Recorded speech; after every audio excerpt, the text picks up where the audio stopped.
On June 30th, 1954, the Blackwood Brothers were on top of the world. Just weeks after a historic victory on national television, the gospel legends seemed untouchable. But in Clanton, Alabama, invincibility lasted only a few seconds.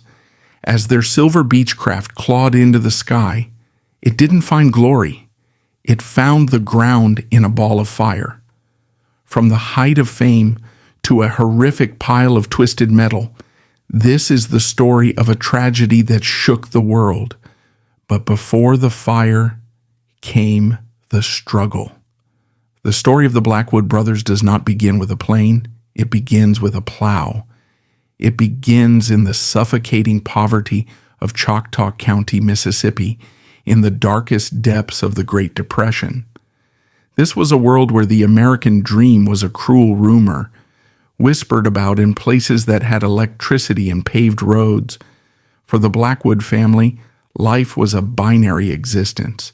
There was the cotton, and there was the Lord. They were sharecroppers, a sanitized term for a system of economic bondage that kept families tethered to land they did not own, working from can-see to can't-see for a share of a harvest that barely covered their debts. The landscape of 1930s Mississippi was brutal. The red clay stained your skin, the humidity pressed on your chest, and the only sounds were the hose thud and the cicadas drone. In this environment, silence was not peaceful. It was oppressive. Silence meant you were thinking about your hunger. Silence meant you were contemplating the hopelessness of your station. So to survive, you filled the silence. You sang. For Roy Doyle and James Blackwood, music was not a pastime. It was the only way they knew to stay sane. Their mother owned a Stamps Baxter hymnal, a book of shape-note music that was the standard text of Southern musical literacy. Unlike the classical European tradition, which required years of formal training, shape-note music was democratic. It was designed to be learned quickly by illiterate congregations. It turned music into geometry, triangles, circles, and squares on a page that told you where to pitch your voice.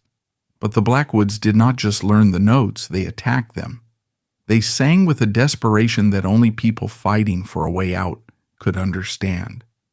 In 1934, huddled around a flickering kerosene lamp in a drafty farmhouse, the brothers, along with Roy's son R.W., officially formed the Blackwood Brothers Quartet.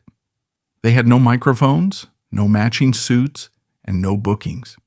All they had was a terrifying driving ambition to be heard. The early years were a study in humiliation and grit. They were not an overnight success, they were a decade-long struggle. They traveled in cars that were held together by prayer and wire, driving through the segregated, poverty-stricken South to sing in brush arbors and tiny country churches. The payment was often a love offering, a hat passed around the room that might come back with a few dollars, or sometimes just a sack of potatoes or a jar of pickles. There were nights they slept in the car because they couldn't afford a motel. There were days they didn't eat. But James Blackwood, the youngest brother, possessed a fire that bordered on obsession. He was the engine. He knew with the certainty of a prophet that they were destined for something greater than the cotton field. Their first major break came not from a record deal, but from a migration. In a move that mirrored the great desperate migrations of the era, the Blackwoods left the South. They aimed their car north, landing in Shenandoah, Iowa, of all places. It was a cultural shock, Mississippi boys in the frozen cornfields of the Midwest. But it was a strategic masterstroke. They secured a slot on KMA radio. We must pause here to appreciate the monolithic power of radio in the 1940s. Today we are fragmented by 1,000 screens. But in 1940, the radio was the hearth, the altar, and the theater of the American home. A radio signal could travel where a car could not. It could penetrate the walls of lonely farmhouses and crowded city tenements. When the Blackwood Brothers began singing on KMA, their voices were beamed into thousands of kitchens every morning.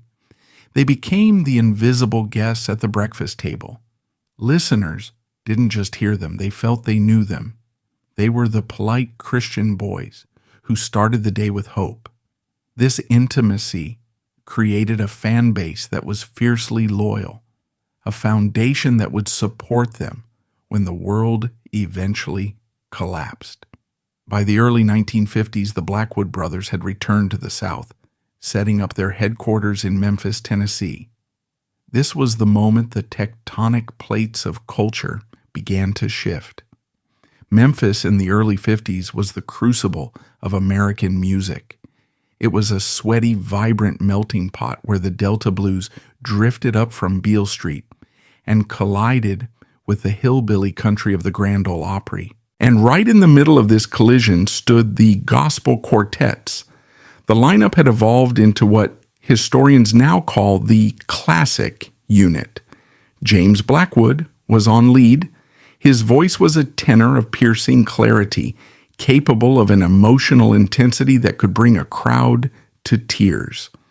On bass was Bill Lyles, a man with a voice like a subterranean rumble, a solid oak floor upon which the rest of the harmony stood.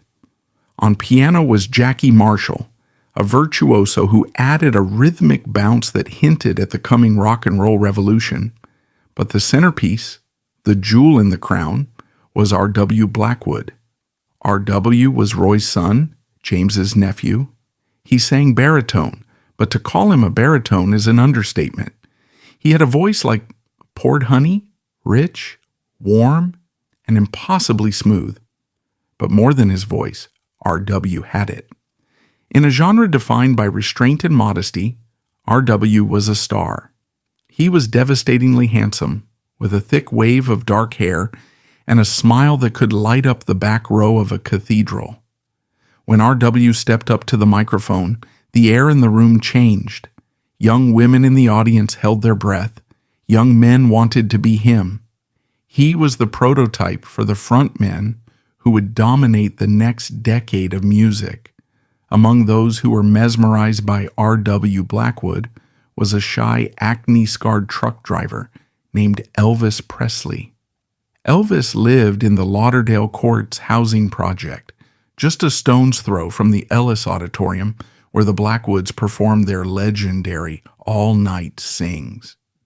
Elvis didn't just attend these concerts, he studied them.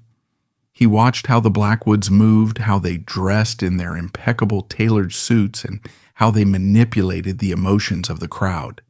He idolized W. Blackwood. In fact, Elvis auditioned for a gospel group, the Songfellows, solely because he wanted to be part of this world. He wanted the structure, the harmony, and the glory that the Blackwoods represented. The rock and roll sneer, the shaking legs that all came later. His first love, his true north, was the sound of the Blackwood Brothers. By 1954, the Blackwood Brothers were more than a group. They were a corporation. They had fully professionalized the industry. They were the first to treat gospel music not as a ministry of poverty, but as a viable high-stakes business.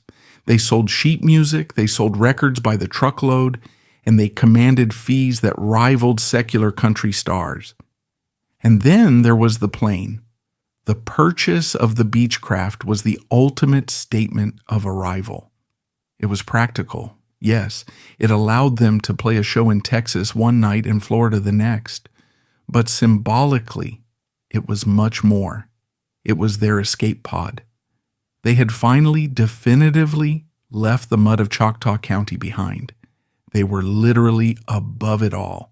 They had conquered the geography that had once imprisoned them. But with this new machinery came a new, subtle danger. They were musicians, not aviators.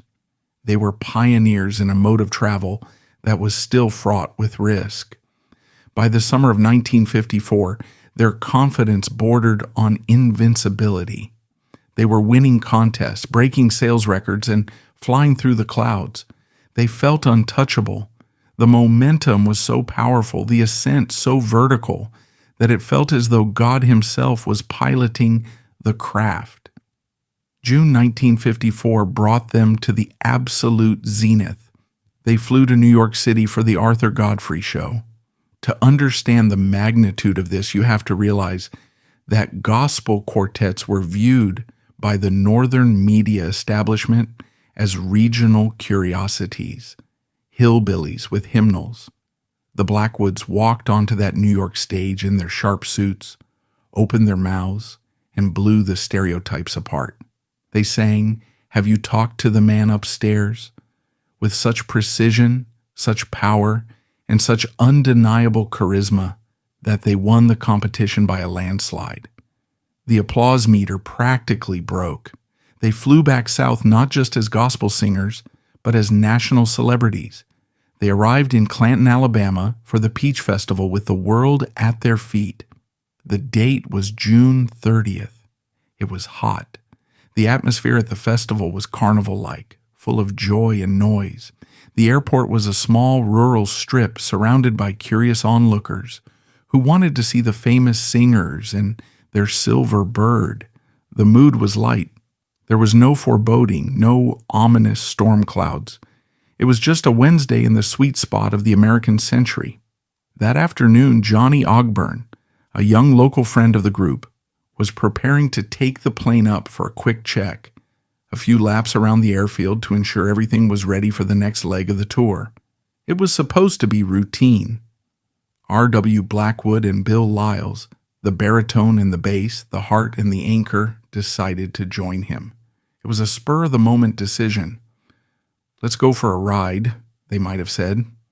Perhaps they wanted to see the crowds from the air. Perhaps they just loved the sensation of flight, the thrill of the G-force, the feeling of being young and alive in a machine that defied gravity. James Blackwood stayed on the ground. He stood on the tarmac, perhaps chatting with fans, perhaps checking the itinerary for the evening's concert. He watched his nephew and his best friend climb into the cockpit. He watched the door close. He watched the propellers spin into a blur, the engines roaring with a sound that signaled power and progress.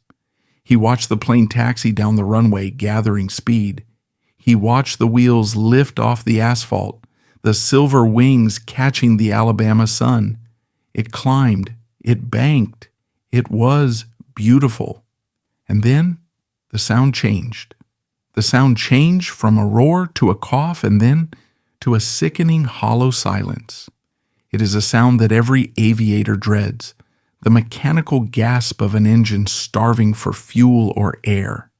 On the ground, James Blackwood's head snapped up. The smile vanished from his face, replaced by the primal instinctive calculation of disaster. The Beechcraft, which moments before had been a soaring symbol of their triumph, suddenly became a dead weight, a collection of steel and aluminum surrendering to physics. The plane banked sharply as it turned back toward the runway. Whether from a loss of power, a misjudged angle, or terrible luck, it failed to hold altitude. Instead of gliding, it dropped. The nose dropped with terrifying violence, pointing directly at the unforgiving concrete of the runway. To the onlookers, time seemed to warp, stretching that split second into an eternity where the mind refuses to accept what the eyes are seeing. It was a suspended moment of horror, a silent prayer screaming in the throat. Then came the impact. The crash was not a thud, it was an explosion. The plane slammed into the earth with such force that it shattered instantly, the fuel tanks rupturing on contact. In 1954, aviation fuel was highly volatile, and the spark from the tearing metal ignited a fireball that erupted into the Alabama sky. The fire was so intense that James could not get close no matter how desperately he tried. James Blackwood, Cecil Blackwood, and J.D. Sumner, who was traveling with the group but had stayed on the ground, didn't just watch, they reacted with the desperate madness of love. They ran. They sprinted toward the wall of fire, their legs pumping, their lungs screaming. James ran toward the burning fuselage, screaming the names of his nephew and his friend. He could see the plane. He could see the shape of the cockpit, but he couldn't get close. Witnesses later recounted the heartbreaking scene of James Blackwood trying to throw himself into the fire, fighting against the men who tackled him. He had to be physically restrained, held back by 3 men as he kicked and wept. He was the patriarch, the manager, the fixer, the man who had solved every flat tire, every broken microphone, and every contract dispute. But he could not fix this. He was forced to stand witness to the immolation of R.W. Blackwood, the golden voice of the generation, and Bill Lyles, the anchor of the group. R.W. Blackwood, Bill Lyles, and Johnny Ogburn all perished in the crash. In less than 60 seconds, the Camelot of gospel music had been reduced to a pile of smoldering ash on a rural airstrip. The chaos that followed was a blur of sirens and shouting. But for James, the world had gone silent.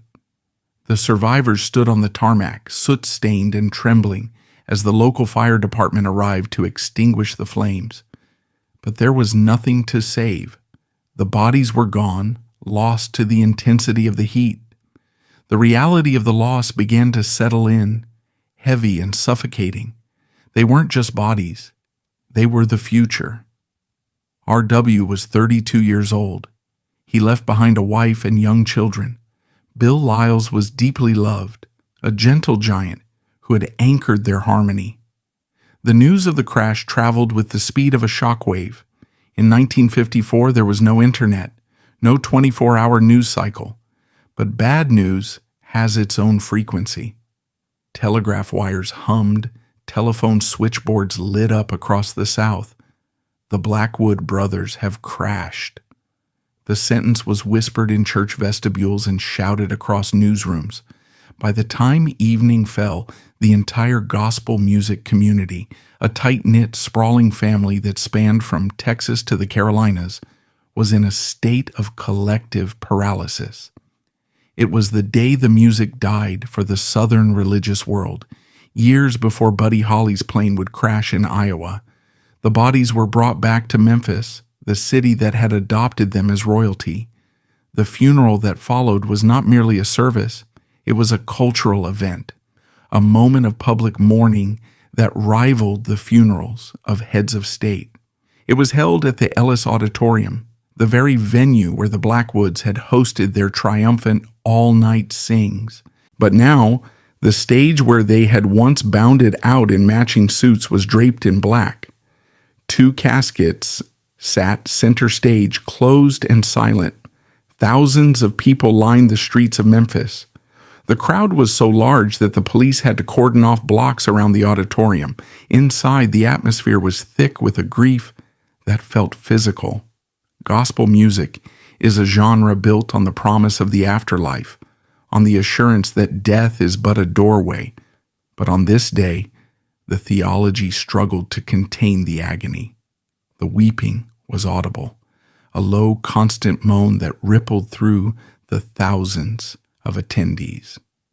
In the back of the auditorium, trying to make himself invisible, sat a young man with long, greased hair and eyes red from weeping. Elvis Presley was devastated. To the world, he was an unknown truck driver on the verge of exploding. But in his heart, he was just a fan who had lost his heroes. Witnesses remember seeing him slumped in the pew, shaking with sobs. R.W. Blackwood had been his idol, the man whose voice he tried to mimic in the shower, whose stage presence he studied like a textbook. The loss of R.W. was a personal blow to Elvis, a fracture in his own artistic foundation. Some historians argue that the shadow of this crash hung over Elvis for the rest of his life, fueling his own later fears of flying and his obsession with spiritual reassurance. After the last hymn was sung and the last shovel of dirt was thrown on the graves at Forest Hill Cemetery, a terrible silence descended on the Blackwood household. This was the silence of the aftermath, the vacuum left when the adrenaline fades. James Blackwood retreated into his home, a broken man. He was the sole survivor of the original quartet's core. He looked in the mirror and saw a ghost. For weeks, the piano in the Blackwood living room sat untouched. The dusty road maps, the tour itinerary, the matching suits hanging in the closet. They all looked like artifacts from a lost civilization. James told his wife, Miriam, that he was done. "I can't do it," he whispered. "I can't sing without them." The music was too intertwined with the men. To open his mouth and sing a harmony part was to wait for R.W.'s baritone to fill the middle and Bill's bass to catch the bottom. Without them, the music wasn't just incomplete, it was painful. It was a phantom limb, aching for a part of the body that was no longer there. But the machinery of the music business, which the Blackwoods had helped build, is indifferent to grief. The telephone kept ringing. Promoters were calling. "We have a contract," they said gently but firmly. "You have dates booked in Texas. You have a record deal with RCA." The pressure began to mount. James was not just a grieving brother. He was the CEO of a corporation that supported multiple families. If the Blackwood Brothers stopped, the income stopped. Widows needed to be fed. Children needed to be clothed. The burden of the survivor is often heavier than the burden of the dead because the survivor has to figure out how to pay the bills. And deeper than the commerce, there was the call.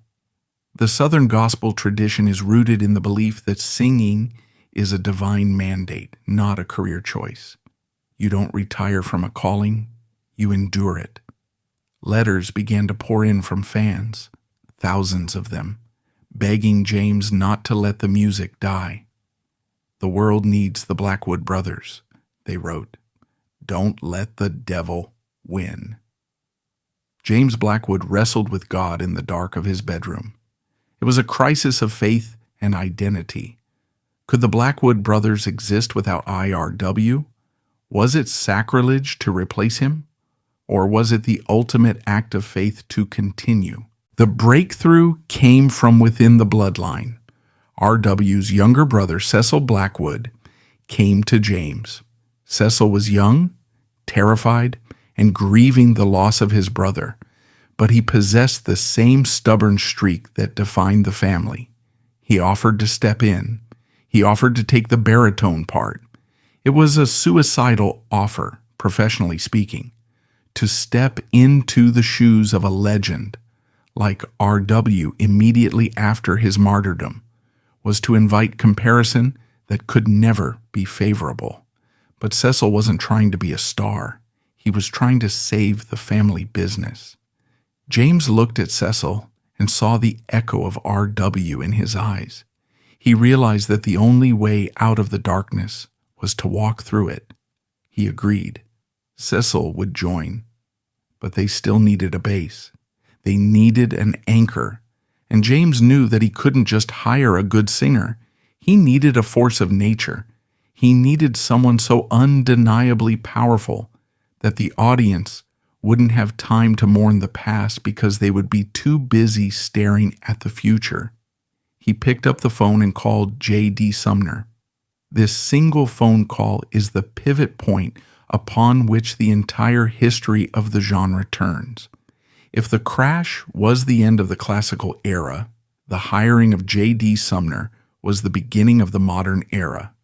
J.D. was already a known entity, singing with the Sunshine Boys, but he was restless. He was an innovator trapped in a tradition. J.D. Sumner was not like Bill Lyles. Bill had been a warm, oaky, reliable bass, a church bass. J.D. Sumner was a geological event. He possessed a voice box of inexplicable physiology. He could hit notes so low they were registered as vibrations rather than sounds. He held the Guinness World Record for the lowest note ever produced by a human voice. But more than the notes, J.D. had an attitude. He was tall, imposing, and possessed a dry, rhythmic wit. He was cool. When J.D. agreed to join, the new Blackwood Brothers were born. But the first rehearsal was a terrifying moment. They gathered around the piano, James, the grieving patriarch, Cecil, the terrified replacement, J.D., the newcomer, and Bill Shaw, the tenor who had joined just before the crash. They took a breath. They struck a chord. It didn't sound like the old Blackwood Brothers. The sweet, blending velvet sound of the R.W. era was gone. In its place was something harder, louder, and more dynamic. J.D.'s bass was so profound, it allowed James to push his tenor higher and harder. The sound was aggressive. It was a sound forged in trauma. They weren't singing to charm the audience anymore.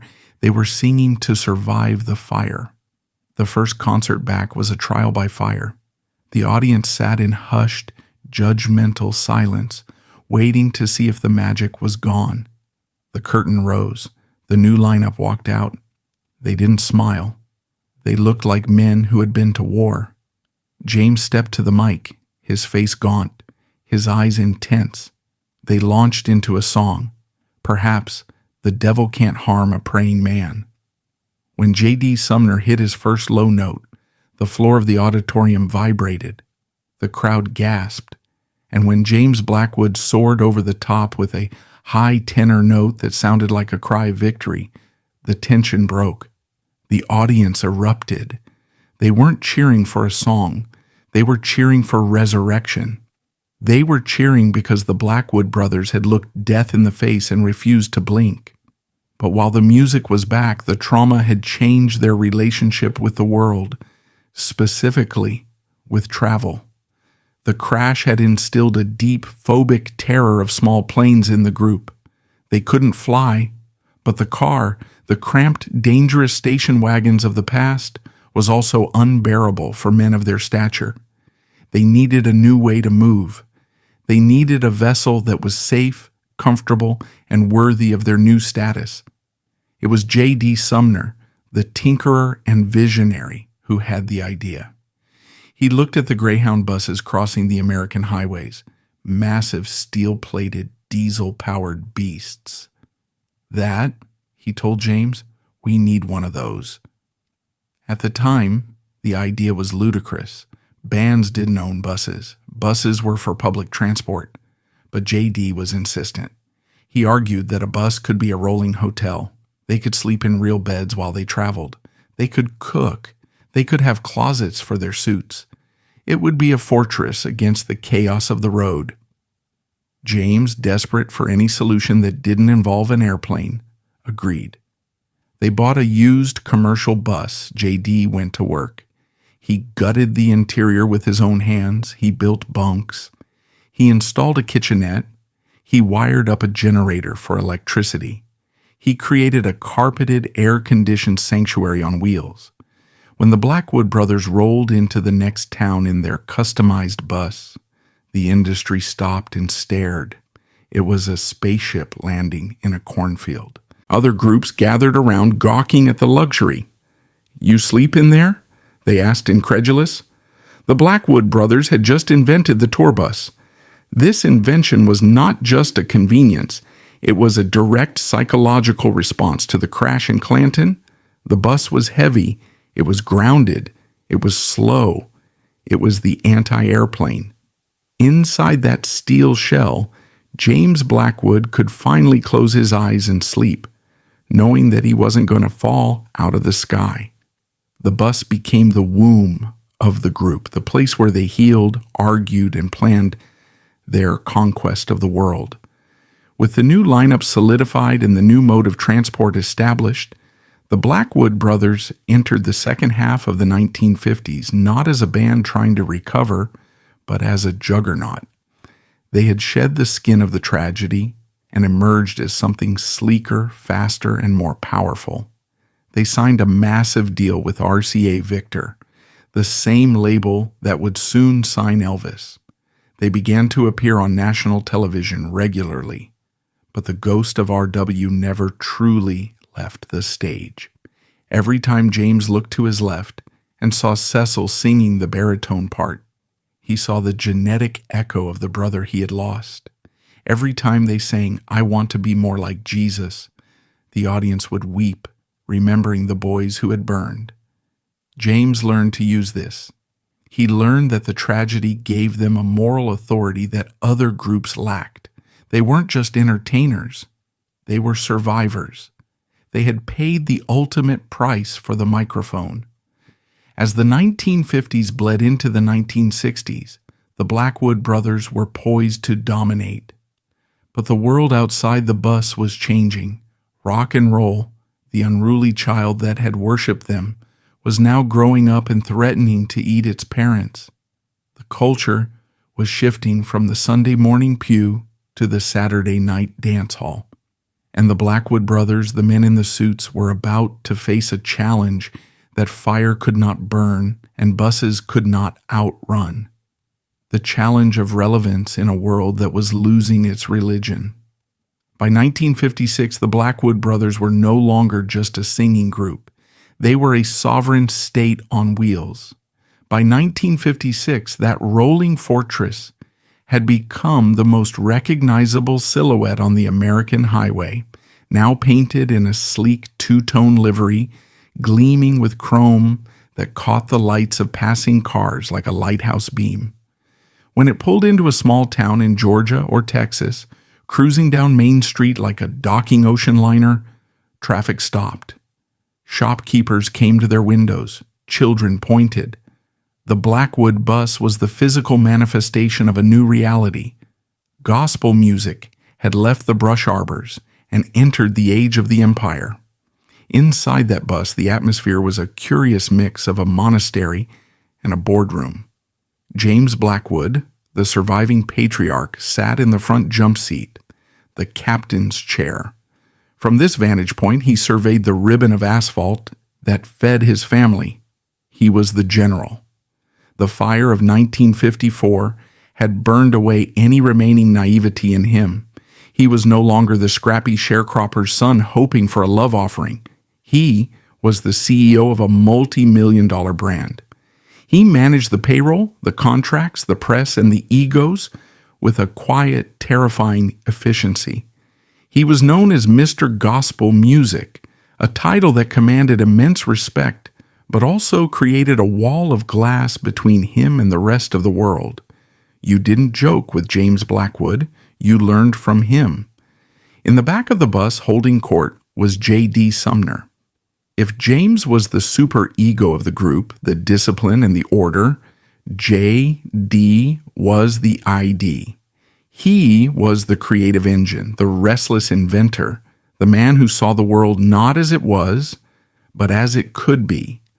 J.D. didn't just sing the lowest notes in human history, he lived life at a lower, more rumble-heavy frequency. He was constantly tinkering, constantly scheming. It was J.D. who looked at the primitive sound systems in the auditoriums, wiry, static-filled messes that tethered singers to a single spot, and demanded better. He pushed for better microphones, better acoustics, better lighting. He understood that they were competing with rock and roll, and Jesus couldn't afford to sound lo-fi. This tension between James's rigid discipline and J.D.'s explosive creativity created the Blackwood sound of the late 1950s. It was a sound of absolute crushing perfection. They signed with RCA Victor, the massive label that was reshaping the global music landscape. This was a watershed moment. They weren't on a small niche religious label anymore. They were label mates with Perry Como, Harry Belafonte, and the man who was currently setting the world on fire, Elvis Presley. The relationship between the Blackwood brothers and Elvis Presley during this era is one of the most poignant, yet often overlooked subplots in American music history. By 1956, Elvis was the most famous man on the planet. He was the king of rock and roll, a figure of scandal and desire who was terrifying parents and liberating teenagers. But behind the closed gates of Graceland, Elvis was not the king. He was still the kid in the back row of the Ellis Auditorium, looking up at James Blackwood. Elvis didn't just respect the Blackwoods. He craved their validation. He would frequently invite them to Graceland, not to party, but to sing. Imagine the scene. It is 2 a.m. in the music room at Graceland. The gold records are on the wall. The shag carpet is thick. Elvis sits at the piano surrounded by the Blackwood Brothers. They aren't singing Hound Dog or Jailhouse Rock. They are singing Known Only to Him or How Great Thou Art. In those moments, the sneer dropped from Elvis's lip and the vibration in his leg ceased. He would sing the lead. James would take the tenor, and J.D. would rattle the windows with the bass. For Elvis, this was the only place he felt safe. The Blackwood Brothers were his tether to a world that made sense, a world before the mania, before the pills, before the isolation. But this bond was sealed in tragedy in August 1958. Gladys Presley, the center of Elvis's universe, died. The king of rock and roll was shattered. He was hysterical with grief, inconsolable by the millions of fans or the Hollywood executives. He didn't want a celebrity to bury his mother. He wanted the Blackwood Brothers. The funeral of Gladys Presley was a media circus, with photographers swarming the gates, but inside, it was a service of profound, devastating intimacy. The Blackwood Brothers stood over the casket. They looked at Elvis, who was weeping uncontrollably, looking like a lost child in a dark suit. James Blackwood nodded to the boys. They took a breath and began to sing Rock of Ages. To many who were there, it seemed as if the sound of their voices was the only thing holding him together. It was the sound of his childhood, the sound of his mother's faith. James Blackwood, who had buried his own brother and best friend just 4 years prior, knew exactly what Elvis was feeling. He sang not as a performer, but as a fellow traveler in the valley of the shadow of death. That afternoon cemented the Blackwoods' status not just as singers, but as the high priests of Southern culture. They were the ones you called when the king needed to cry. As the 1960s dawned, the Blackwood Brothers were at the apex of their power. They were winning Grammy Awards, the first gospel group to do so consistently. They were appearing on the Tennessee Ernie Ford Show and Arthur Godfrey again. They were earning fees that made them wealthy men. They wore matching suits made of mohair and silk, their hair coiffed into immovable helmets of perfection. However, the world outside the bus windows was beginning to fracture. The 1960s was not a decade of harmony. It was a decade of dissonance. The civil rights movement was tearing open the scars of the South. The Vietnam War was brewing, and musically, the British invasion was about to land. The Beatles, the Rolling Stones, and the counterculture were bringing a new sound, electric, chaotic, rebellious, and distinctly anti-establishment. In the midst of this cultural hurricane, the Blackwood Brothers stood still. They became the establishment.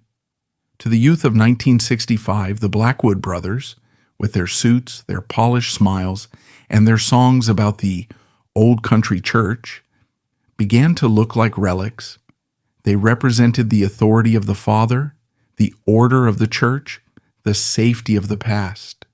For their core audience, the silent majority of white Christian America, this made them heroes. They were the firewall against the chaos of the hippies. But artistically, they were beginning to paint themselves into a corner. The golden cage of success began to tighten around them. The demand for the Blackwood Brothers was insatiable, which meant the schedule was brutal. They were performing 250 to 300 dates a year. They essentially lived on the bus. They saw their wives and children in brief, exhausted intervals. They were fathers who were absent, husbands who were voices on the telephone. The physical toll of this lifestyle is hard to overstate. They were sleeping in moving bunks, eating diner food at 3 a.m., and living in a constant state of vibrational stress. But James Blackwood would not let up. He was driven by the memory of the poverty of Choctaw County. He knew how quickly it could all disappear. "We make hay while the sun shines," he would say. If a promoter offered a date, they took it. If there was a gap in the schedule, they filled it. This relentless grind began to wear on the men, particularly J.D. Sumner. J.D. was a man of immense talent, but he was also a man who needed new mountains to climb. He had revolutionized the sound. He had built the bus. He had conquered the industry. By the mid-60s, he began to feel the itch of stagnation. He wanted to be his own boss. He wanted to push the boundaries even further than James, who was naturally conservative, would allow. In 1965, the inevitable happened. J.D. Sumner, the man who had helped resurrect the group from the ashes of 1954, announced he was leaving. He bought the Stamps Quartet, a legendary but fading name, and set out to remake them in his own image. For James Blackwood, this was a massive blow. Losing J.D. was different from losing R.W. It wasn't a tragedy of death. It was a business divorce. It was the loss of the sonic weapon that had defined their post-crash identity.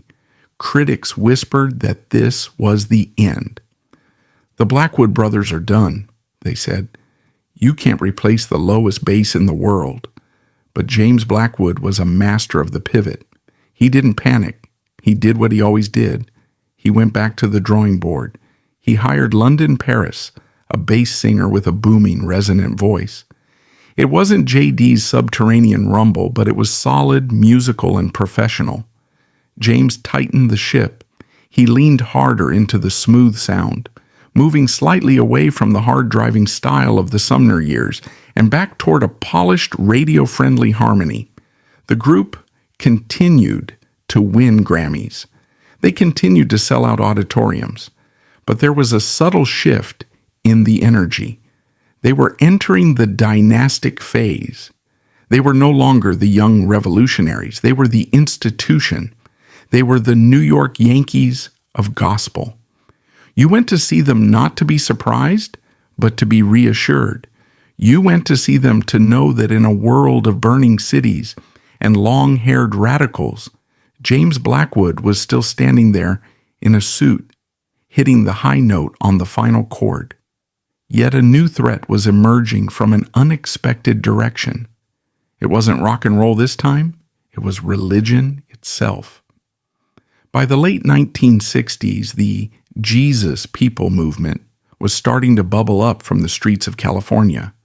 Long-haired kids with acoustic guitars were singing about Jesus, but they weren't using shape notes, and they definitely weren't wearing suits. They were singing folk gospel and Jesus rock. To the Blackwood Brothers, this was baffling. It was noise. It lacked the dignity, the structure, and the excellence that they had spent 30 years cultivating. James Blackwood looked at this new movement with skepticism. He believed that the gospel deserved the best clothes, the best buses, the best vocal technique. He couldn't understand how God could be glorified by a kid in blue jeans strumming an out-of-tune guitar. This disconnect marked the beginning of a slow, painful separation. The Blackwood Brothers were still the kings of their kingdom, but the kingdom was shrinking. The youth were leaving the traditional quartet world. The audience was aging. The gray hairs were appearing in the crowd, mirroring the gray hairs that were starting to appear on James's own temples. As the decade closed, bringing the turbulent 1960s to an end, the Blackwood Brothers stood at a crossroads. They were wealthy, respected, and legendary, but they were tired. The bus, once a symbol of freedom, was becoming a capsule of exhaustion. And James Blackwood, the man of steel, was approaching his 50s. He had survived the cotton fields. He had survived the fire. He had survived the death of the king's mother. But could he survive the one thing that no empire can defeat? Could he survive the future? The 1970s arrived not with a fanfare, but with a distortion pedal. If the 1950s had been the era of the suit and the 1960s the era of the struggle, the 1970s was the era of the fracture.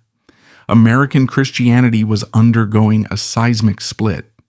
On one side stood the traditional church, the world of pews, hymnals, organs, and quartets. On the other side, exploding out of the counterculture of California, came the Jesus people. These were the hippies who had traded LSD for the Gospel of John. But they had kept the tie-dye, the long hair, and, most alarmingly to the establishment, the electric guitars. For the Blackwood Brothers, who were now the undisputed elder statesmen of the genre, this new world was baffling. James Blackwood looked out from the window of the Silver Eagle bus and saw a landscape that was becoming alien. The gospel concert was being replaced by the Christian rock festival. The precise four-part harmony that he had spent 40 years perfecting, that mathematical, disciplined architecture of sound, was being drowned out by the loose rhythmic strumming of bands like Petra and Resurrection Band. To James, this wasn't just a difference in taste. It was a degradation of standards. He believed that God deserved excellence. And to him, excellence looked like a tuxedo and sounded like a perfect chord. Yet the Blackwood Brothers were too big to fail, at least not yet. They were an institution, the Rolls-Royce of gospel music. They continued to tour relentlessly, their bus crisscrossing a nation that was weary from Vietnam and Watergate. In this era of cynicism, the Blackwoods offered a powerful commodity: nostalgia. They were a comfort blanket for the silent majority, a reminder of a time when fathers were strong, families were united, and faith was simple. They played to packed houses, but the demographics were shifting. The teenagers were gone, drawn away to the rock concerts. The audience was graying. The Blackwoods were becoming a heritage act, preservationists of a dying art form rather than the pioneers of a living one. But even as their cultural dominance waned, history had one more devastating role for them to play in the life of the 20th century's greatest icon. August 16th, 1977. The phone rang in the Blackwood office in Memphis. It was a call that James Blackwood perhaps had been dreading for years, though he never spoke of it. Elvis Presley was dead. The boy who had sat in the back of the auditorium, the teenager who had mimicked R.W. Blackwood's smile, the superstar who had wept while they sang over his mother's grave. He was gone. He had died alone in the bathroom of Graceland, a bloated, tragic parody of the king he once was. The request came quickly. The family wanted the Blackwood Brothers to sing at the funeral. This moment is one of the most profound bookends in music history. 19 years earlier, James Blackwood had stood over Gladys Presley's casket to comfort a young Elvis. Now he stood over Elvis's casket to comfort a grieving world. The scene at Graceland was chaotic. Thousands of fans weeping at the gates, helicopters buzzing overhead.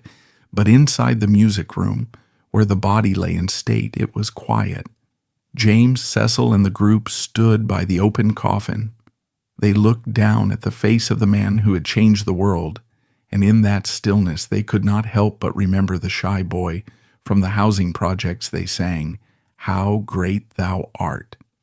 It was Elvis's favorite hymn, a song that requires immense vocal power and emotional grandeur. James Blackwood, now in his late 50s, his voice weathered but still made of steel, poured everything he had into the performance. It was not a performance for the cameras. It was a final lullaby for a member of the tribe who had lost his way. In burying Elvis, the Blackwood Brothers were also burying a piece of themselves. They were burying the era of Memphis glory, the era when a poor boy could sing his way out of poverty. The king was dead, and the quartet who had taught him how to sing was left to carry the tune alone. The years following Elvis's death were a strange twilight for the group. They were inducted into the Gospel Music Hall of Fame. They were celebrated as legends. But the machinery was beginning to grind. The physical cost of 50 years on the road was accumulating in James Blackwood's joints and arteries. He was a man made of iron will, but iron rusts. He had missed his children's childhoods. He had missed birthdays, anniversaries, and the simple quiet of a Sunday afternoon at home. He had given his entire life to the bus, and the industry was changing faster than he could adapt. The contemporary Christian music industry was now a juggernaut. It had its own radio stations, its own magazines, its own awards. The Dove Awards, which James had helped establish, were now dominated by pop singers who sounded like Fleetwood Mac or the Eagles. The Southern Gospel Quartet, 4 men and a piano, was being pushed to the margins, treated with polite condescension. James Blackwood faced a dilemma that every founder faces. When do you let go? The Blackwood Brothers was not just a band, it was his identity. It was the vessel he had built to sail away from the sharecroppers' shack. To step off the bus was to admit that he was old. To stop singing was to admit that the fire of 1954 had finally burned out. But James was also a pragmatist. He looked at his son, James Blackwood Jr., known as Jimmy. Jimmy had grown up in the shadow of the monolith. He was a talented singer, a capable manager, and he had paid his dues. He had been the drummer, the bus driver, the lead singer in his own right. He was ready. James also looked at Cecil R.W.'s brother, who had stood by his side since the crash. Cecil was tired too. In 1980, the whispers began. James Blackwood was stepping down. To the gospel world, this was akin to the Pope resigning. It seemed impossible. James Blackwood was the genre. But in 1981, it became official. In a series of emotional farewell concerts, the patriarch passed the torch. The handover was a piece of theater, but it was also deeply real. On stage, James would call Jimmy forward. He would hand him the microphone, a symbolic scepter. "This is yours now, son," he would say. "Keep it pure. Keep it right." The audience would weep. It was the end of the James Blackwood era, a reign that had lasted nearly half a century. James stepped off the bus. He went home to Memphis. He sat on his couch. He was 62 years old. He had money. He had respect. He had a loving wife. He was supposed to retire to play golf, to rest. But a shark cannot stop swimming or it dies. And a man who has lived on adrenaline and applause for 5 decades cannot simply switch off the engine. The silence of his house was deafening. The stillness was terrifying. James Blackwood realized very quickly that he didn't want to retire. He just wanted to stop being the boss. He wanted to sing, but he didn't want to worry about the payroll, the bus maintenance, or the record contracts. And he wasn't alone. Across town, J.D. Sumner was in a similar position. The Stamps Quartet had disbanded after Elvis's death. J.D. was drifting. In Atlanta, Hovey Lister, the legendary pianist and MC of the Statesman Quartet, was also semi-retired. Jake Hess, the lead singer of the Statesman and arguably the greatest stylist in the history of the genre, was sitting at home. Rosie Roselle, the weeping tenor of the Statesman, was idle. These men were the Mount Rushmore of gospel music. They were the survivors. They had been rivals for 30 years, fighting tooth and nail for the same bookings and the same awards. But now, in the twilight, the rivalry faded, and only the brotherhood remained. In 1981, the phone rang again. It is unclear who called whom first. Some say it was Hovey, some say it was James. But the idea was born. Why not get the band back together? Not the band, but all the bands. A supergroup, a dream team of the greatest voices to ever hold a microphone. They called themselves the Masters Vi. It was supposed to be a hobby, just a few dates, a record or two for old time's sake. But when James Blackwood, J.D. Sumner, Jake Hess, Rosie Roselle, and Hovey Lister walked onto a stage together, the chemistry was nuclear. It was magic. You had James's soaring tenor, Jake's soulful lead, Rosie's high harmonies, and J.D.'s subterranean bass, all anchored by Hovey's ragtime piano and showmanship. The Masters' vibe wasn't about innovation, it was about celebration. They didn't try to be cool, they didn't try to rock, they wore tuxedos, they told old stories, they sang the classics, "Oh, what a Savior, hide thou me." And the audience, starved for the authentic sound of the golden age, went wild. They won a Grammy Award for their very first album. For James Blackwood, the Masters' fee was a redemption. It was the victory lap he deserved. Freed from the crushing weight of the Blackwood Brothers' corporate brand, which was now Jimmy's problem, James could just sing. You can see it in the footage from this era. He looks lighter. He smiles more. He jokes with J.D. Sumner on stage. Their old chemistry reignited. They were two old lions, battle-scarred and gray, roaring together one last time before the sun went down. Meanwhile, the Blackwood Brothers continued under Jimmy's leadership. They were good, excellent even. They kept the name alive, but the industry whispers were cruel. It's not the same without James. People said it was the curse of the dynasty. The son can inherit the crown, but he cannot inherit the king's shadow. Jimmy fought valiantly to modernize the group, to keep them relevant in the 80s, but he was fighting a tide that was going out. The cultural cachet of the name Blackwood belonged to the father, not the son. As the 1980s progressed, James Blackwood enjoyed his Indian summer, but time, the ultimate antagonist, was circling. The members of the Masters' fee began to fail. Rosie Roselle's health declined. Jake Hess battled heart problems. The supergroup, by definition, was a fragile alliance of aging bodies. One by one, they had to step away or they passed away. James found himself once again the survivor. He was the last man standing on the tarmac. He had survived the poverty of 1934. He had survived the fire of 1954. He had survived the cultural revolution of the 60s. He had survived the death of Elvis. And now he was surviving his own peers. By the 1990s, James was in his 70s. The Masters' Five had dissolved. Most men would have finally accepted the rocking chair. But James Blackwood was possessed by a spirit that refused to be still. He kept singing.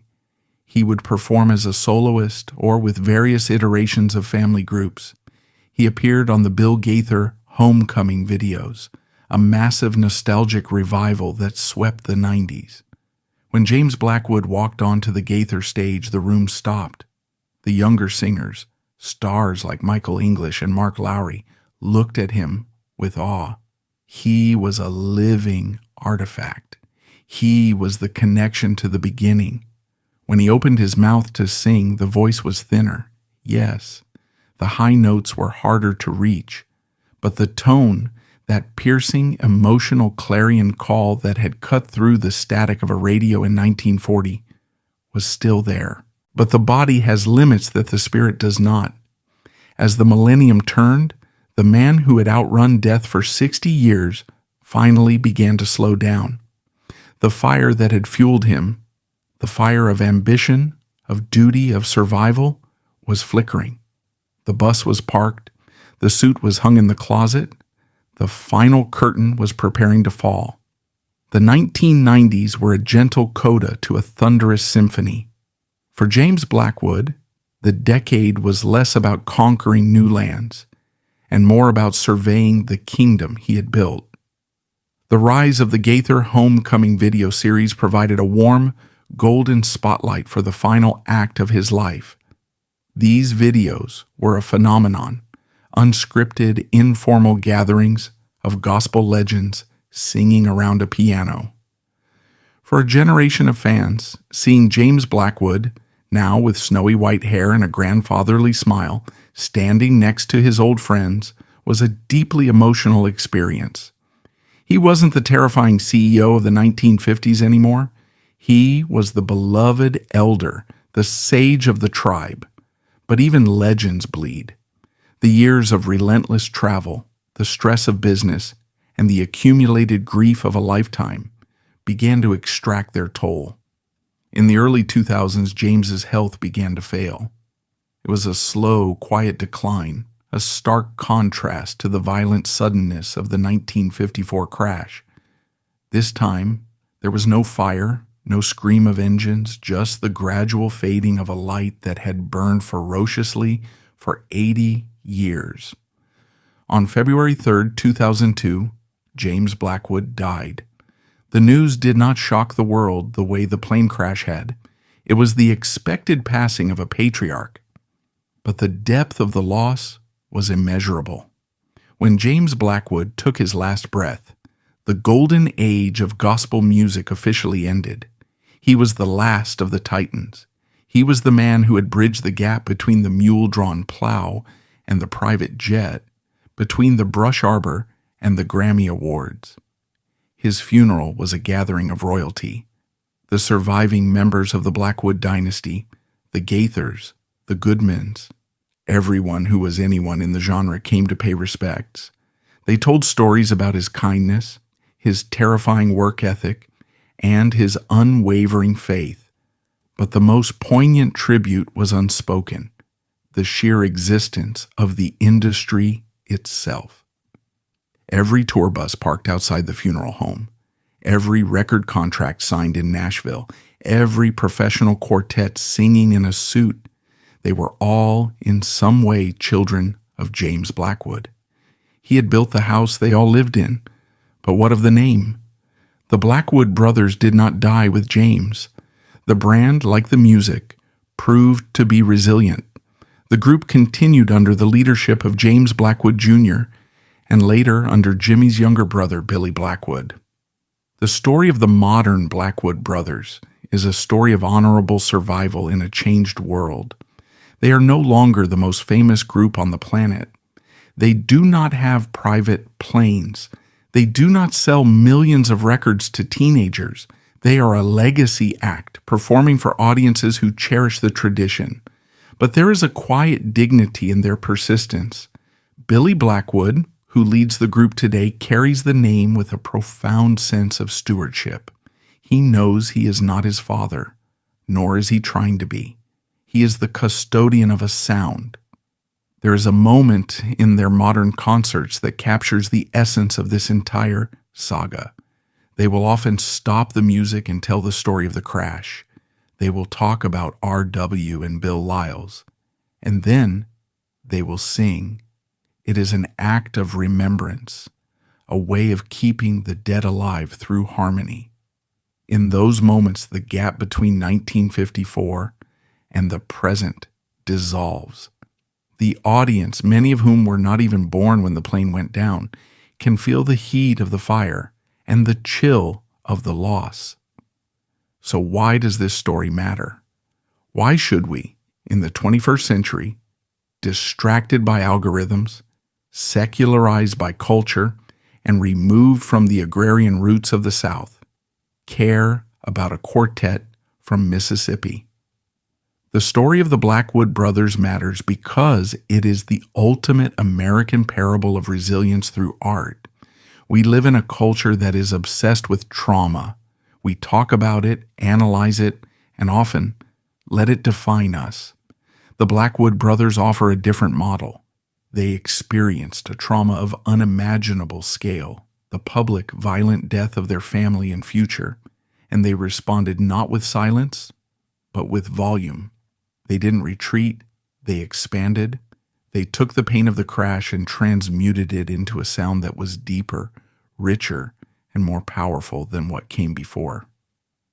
They teach us that grief is not a stopping point, it is fuel.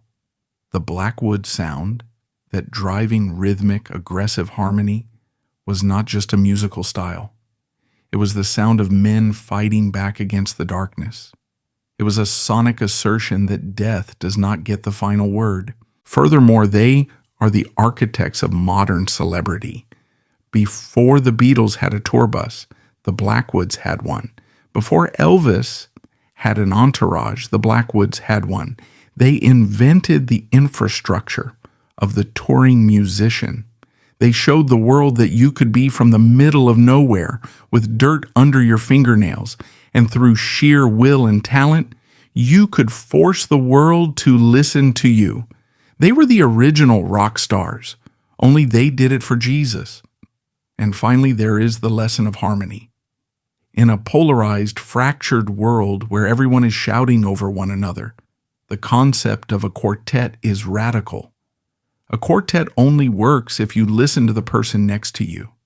The tenor cannot exist without the bass. The lead cannot shine without the baritone. You have to blend. You have to submit your individual ego to the greater good of the chord. The Blackwood Brothers, despite the plane crashes, the business disputes, the exhaustion, and the changing tides of culture, always found the chord. They stood shoulder to shoulder, four men around one microphone, and created a unity that was greater than the sum of their parts. If you drive through Clanton, Alabama today, the old airport is still there. It's quiet now. The tarmac where the Beechcraft burned is just a strip of cracked concrete. But if you listen closely to the wind, or perhaps to the static between stations on an AM radio, late at night, you might hear it. You might hear the roar of a twin-engine plane. You might hear the scream of a siren. But if you listen past the tragedy, you will hear something else. You will hear a low rumble of a bass note, steady as a heartbeat. You will hear a soaring tenor climbing toward the clouds. You will hear the sound of the Blackwood Brothers still singing, still flying, proving that while planes may fall and men may die, the song never ends.